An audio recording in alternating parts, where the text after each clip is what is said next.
Sanibonani babukeli emakhaya, ake sinibingelele siphinde sinamukele kwi-channel yenu edumile neniyithanda kakhulu okuyiyona iMlula TV.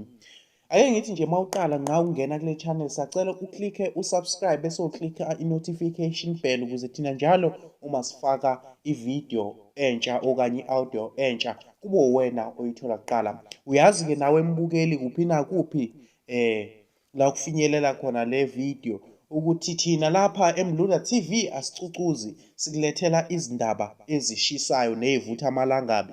Namhlanje kusihlwa mbukeli kumhla ka-29 ku-April 2021 siza nezindaba ezibuhlungu zokudlulwa laphana zokudlula emhlabeni kuka-Queen Mantfombi nokuwumuntu obekuwunkosikazi laphana wenkosi laphana owamthatha laphana eSwaziland, okumfwabo wenkosi ebuswayo laphana eSwaziland. uQueen Mantfombi-ke ubekhethwe njengomuntu ozowubusa uZulu okwesikhashana.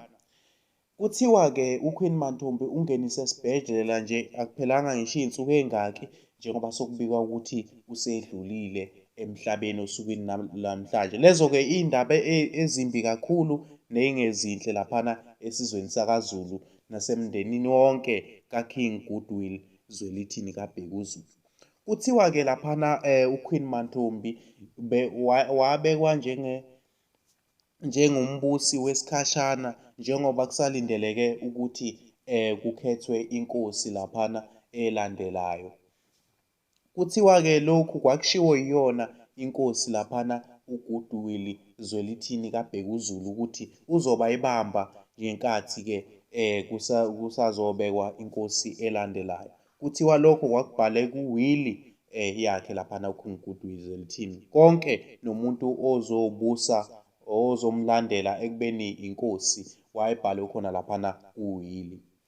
Kanti-ke zimbi-ke lezi ndaba kakhulu esizweni sikaZulu ngoba sibheka inkosi laphana uKing Goodwill Zwelithini kaBhekuzulu waqale wadlulelwa indodana yakhe laphana, kwase kulandela yena njengoba manje sokulandela unkosikazi wakhe. Lezo-ke zindaba ezimbi ezingezinhle neze ikakhulukazi esizweni sakaZulu nasemhlabeni wonke, ikakhulukazi eSouth Africa yonke jikelele. Sothanda siyiMlula TV ukudlulisa amazwi enduduzo laphana emndenini wakaZulu, sidlulise amazwi enduduzo esizweni sakaZulu sonkana, siphinde sidlulise amazwi enduduzo umhlaba wonke. Sithi akwehlanga lungehli.